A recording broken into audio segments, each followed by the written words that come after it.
بسم الله الرحمن الرحيم. ياسين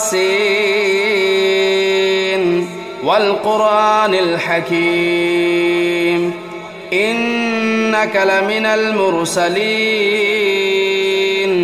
على صراط مستقيم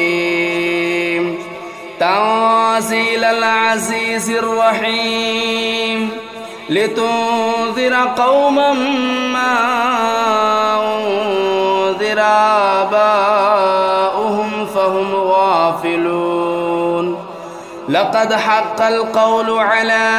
أكثرهم فهم لا يؤمنون إنا جعلنا في أعناقهم أغلالا فهي إلى الأذقان فهم مقمحون وجعلنا من بين أيديهم سدا ومن خلفهم سدا فأغشيناهم فهم لا يبصرون وسواء عليهم أنذرتهم أم لم تنذرهم لا يؤمنون إنما تنذر من اتبع الذكر وخشي الرحمن بالغيب فبشره بمغفرة وأجر كريم إنا نحن نحيي الموتى ونكتب ما قدموا وآثارهم وكل شيء أحصيناه في إمام مبين واضرب لهم مثلا أصحاب القرية إذ جاءها المرسلون إذ أرسلنا إليهم اثنين فكذبوهما فعززنا بثالث فقالوا إنا إليكم مرسلون قالوا ما أنتم إلا بشر مثلنا وما أنزل الرحمن من شيء إن أنتم إلا تكذبون قالوا ربنا يعلم إنا إليكم لمرسلون وما علينا إلا البلاغ المبين قالوا إنا تطيرنا بكم لئن لم تنتهوا لنرجمنكم وليمسنكم منا عذاب أليم قالوا طائركم معكم أئن ذكرتم بل أنتم قوم مسرفون وجاء من أقصى المدينة رجل يسعى قال يا قوم اتبعوا المرسلين اتبعوا من لا يسألكم أجرا وهم مهتدون وما لي لا أعبد الذي فطرني وإليه ترجعون أتخذوا من دونه آلهة إن يردني الرحمن بضر لا تغن عني شفاعتهم شيئا ولا ينقذون إني إذا لفي ضلال مبين إني آمنت بربكم فاسمعون قيل ادخل الجنة قال يا ليت قومي يعلمون بما غفر لي ربي وجعلني من المكرمين وما أنزلنا على قومه من بعده من جود من السماء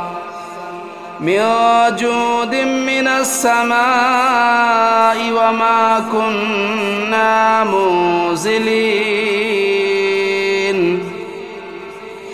إن كانت إلا صيحة واحدة فإذا هم خامدون يا حسرة على العباد ما يأتيهم من رسول إلا كانوا به يستهزئون ألم يروا كم أهلكنا قبلهم من القرون أنهم إليهم لا يرجعون وإن كل لما جميع لدينا محضرون وآية لهم الأرض الميتة أحييناها وأخرجنا منها حبا فمنه يأكلون وجعلنا فيها جنات من نخيل وأعناب وفجرنا فيها من العيون ليأكلوا من ثمره وما عملته أيديهم أفلا يشكرون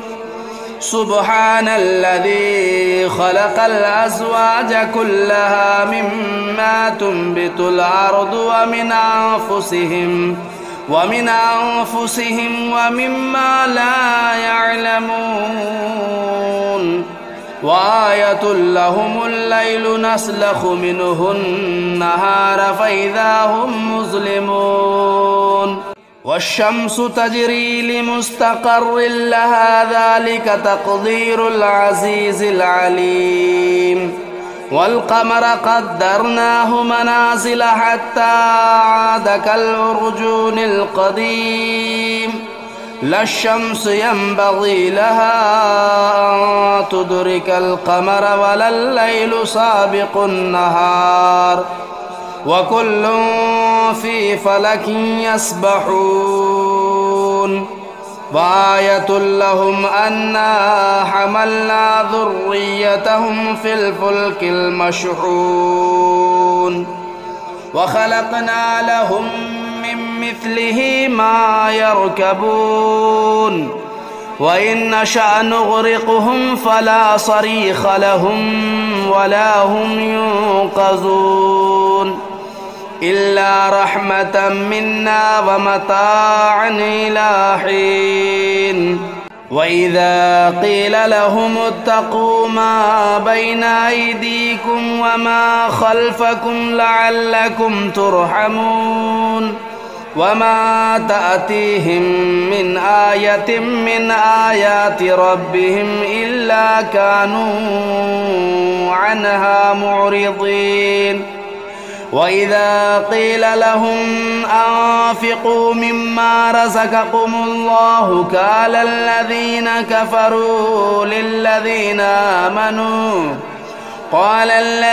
كفروا للذين آمنوا ونطعم من لو يشاء الله أطعمه إن أنتم إلا في ضلال مبين ويقولون متى هذا الوعد إن كنتم صادقين ما ينظرون إلا صيحة واحدة تأخذهم وهم يخصمون فلا يستطيعون توصية ولا إلى أهلهم يرجعون ونفخ في الصور فإذا هم من الأجداث إلى ربهم ينسلون قالوا يا ويلنا من بعثنا من مرقدنا هذا ما وعد الرحمن وصدق المرسلون إن كانت إلا صيحة واحدة فإذا هم جميع لدينا محضرون قالوا يا ويلنا من بعثنا من مرقدنا هذا ما وعد الرحمن وصدق المرسلون إن كانت إلا صيحة واحدة فإذا هم جميع لدينا محضرون فاليوم لا تظلم نفس شيئا ولا تجزون إلا ما كنتم تعملون إن أصحاب الجنة اليوم في شغل فاكهون هم وأزواجهم في ظلال على الأرائك متكئون لهم فيها فاكهة ولهم ما يدعون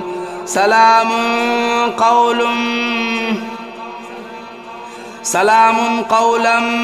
من رب رحيم وامتازوا اليوم أيها المجرمون ألم أعهد إليكم يا بني آدم ألا تعبدوا الشيطان إنه لكم عدو مبين وأن اعبدوني هذا صراط مستقيم ولقد أضل منكم جبلا كثيرا أفلم تكونوا تعقلون هذه جهنم التي كنتم توعدون اصلوها اليوم بما كنتم تكفرون اليوم نختم على أفواههم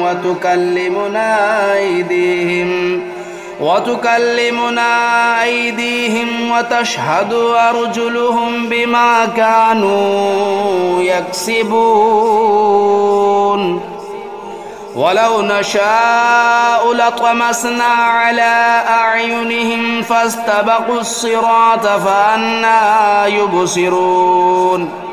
ولو نشاء لمسخناهم على مكانتهم فما استطاعوا مضيا ولا يرجعون ومن نعمره ننكسه في الخلق أفلا يعقلون وما علمناه الشعر وما ينبغي له إن هو إلا ذكر وقرآن مبين لينذر من كان حيا ويحق القول على الكافرين أولم يروا أنا خلقنا لهم مما عملت أيدينا أنعاما فهم لا مالكون وذللناها لهم فمنها ركوبهم ومنها يأكلون ولهم فيها منافع ومشارب أفلا يشكرون واتخذوا من دون الله آلهة لعلهم ينصرون لا يستطيعون نصرهم وهم لهم جند محضرون فلا يحزنك قولهم إنا نعلم ما يسرون وما يعلنون أولم ير الإنسان أنا خلقناه من نطفة فإذا هو خصيم مبين وضرب لنا مثلا ونسي خلقه قال من يحيي العظام وهي رميم قل يحييها الذي أنشأها أول مرة وهو بكل خلق عليم الذي جعل لكم من الشجر الأخضر نارا فإذا أنتم منه توقدون أوليس الذي خلق السماوات والأرض بقادر على أن يخلق مثلهم بلى وهو الخلاق العليم إنما أمره إذا أراد شيئا أن يقول له كن فيكون. فسبحان الذي بيده ملكوت كل شيء وإليه ترجعون. بسم الله الرحمن الرحيم. الرحمن علم القرآن، خلق الإنسان علمه البيان. الشمس والقمر بحسبان والنجم والشجر يسجدان. والسماء رفعها ووضع الميزان ألا تطغوا في الميزان وأقيموا الوزن بالقسط ولا تخسروا الميزان. والأرض وضعها للأنام فيها فاكهة والنخل ذات الأكمام والحب ذو العصف والريحان. فبأي آلاء ربكما تكذبان؟ خلق الإنسان من صلصال كالفخار وخلق الجان من مارج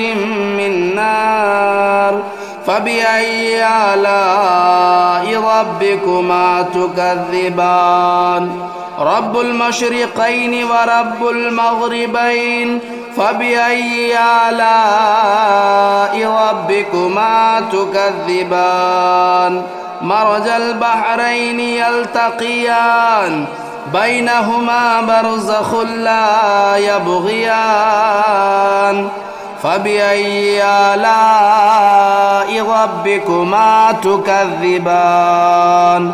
يخرج منهما اللؤلؤ والمرجان. فبأي آلاء ربكما تكذبان؟ وله الجوار المنشآت في البحر كالأعلام. فبأي آلاء ربكما تكذبان؟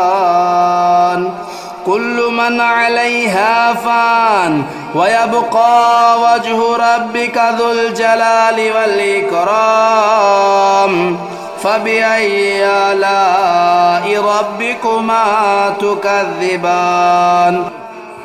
يسأله من في السماوات والأرض كل يوم هو في شأن. فبأي آلاء ربكما تكذبان؟ سنفرغ لكم أيها الثقلان. فبأي آلاء ربكما تكذبان؟ يا معشر الجن والإنس إن استطعتم أن تنفذوا من أقطار السماوات والأرض فانفذوا لا تنفذون إلا بسلطان. فبأي آلاء ربكما تكذبان؟ يرسل عليكما شواظ من نار ونحاس فلا تنتصران. فبأي آلاء ربكما تكذبان؟ فإذا انشقت السماء فكانت وردة كالدهان. فبأي آلاء ربكما تكذبان؟ فيومئذ لا يسأل عن ذنبه إنس ولا جان. فبأي آلاء ربكما تكذبان؟ يعرف المجرمون بسيماهم فيؤخذوا بالنواصي والأقدام. فبأي آلاء ربكما تكذبان؟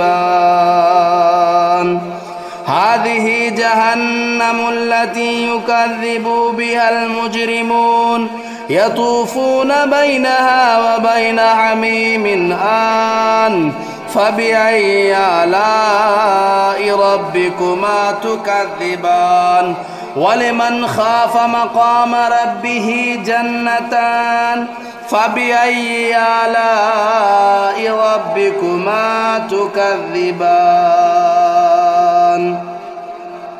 ذواتا أفنان فبأي آلاء ربكما تكذبان فيهما عينان تجريان فبأي آلاء ربكما تكذبان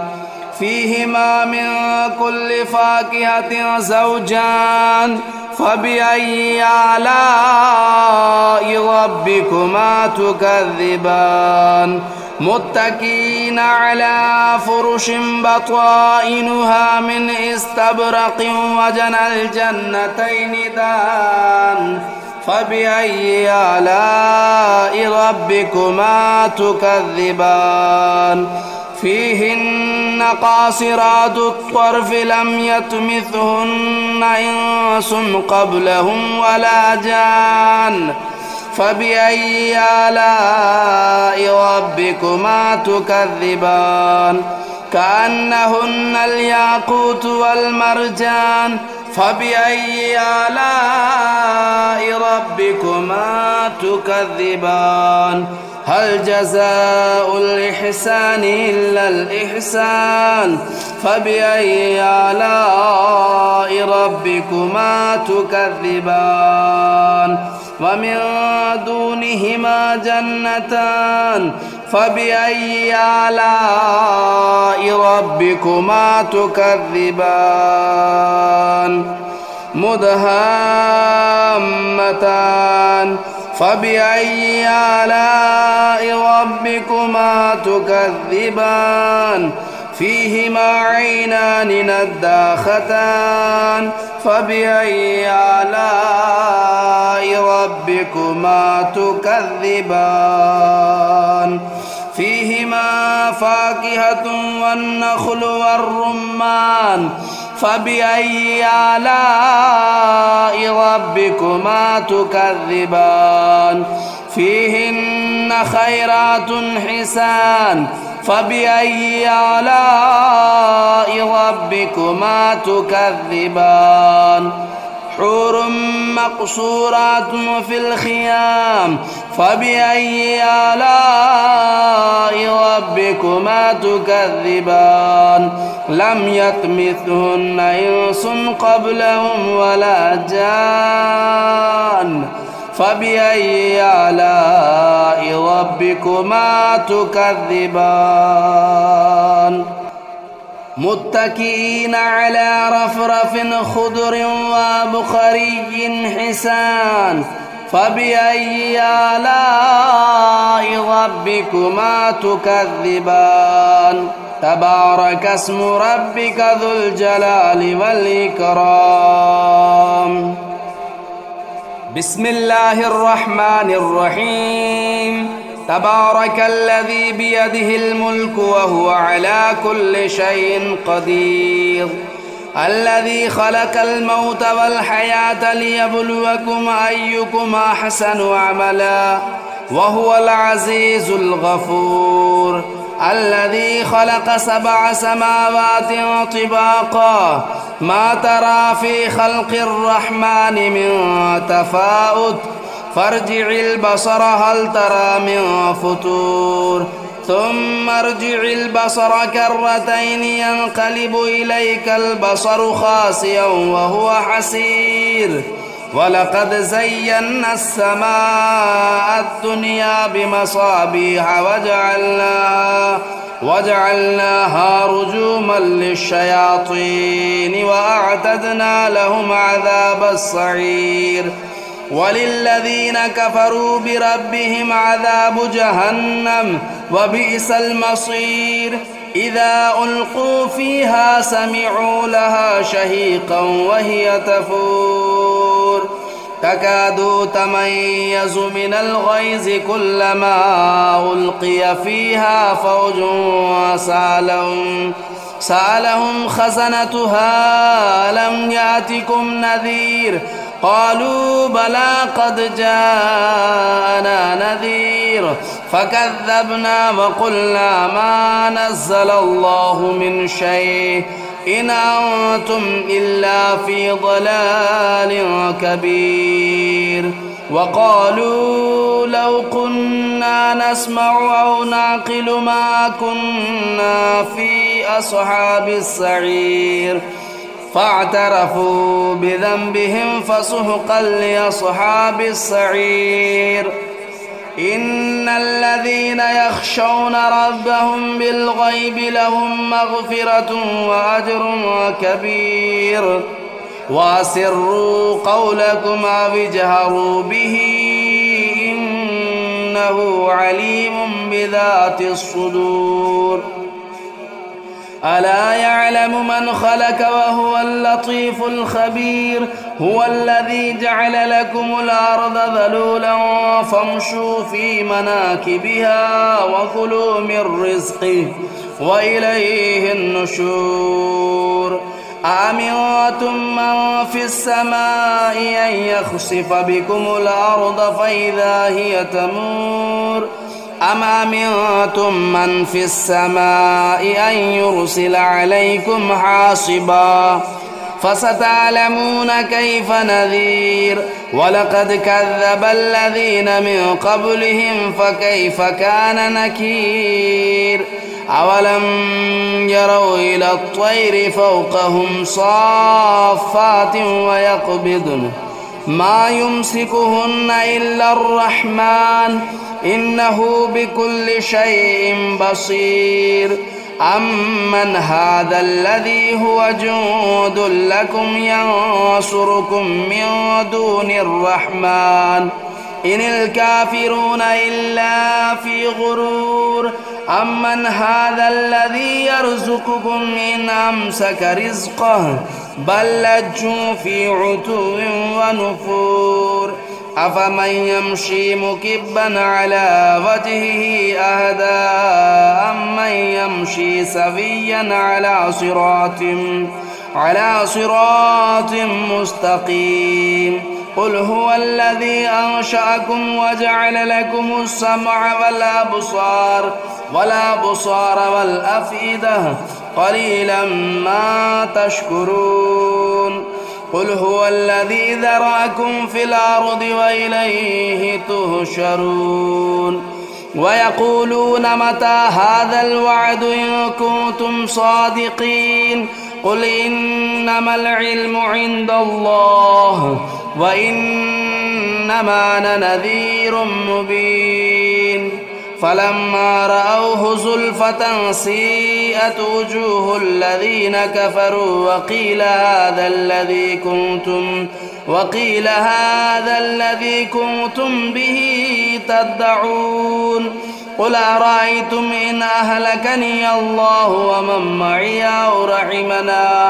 أو رحمنا فمن يجير الكافرين من عذاب أليم قل هو الرحمن آمنا به وعليه توكلنا فستعلمون من هو في ضلال مبين قل أرأيتم إن أصبح ماؤكم غورا فمن يأتيكم بماء معين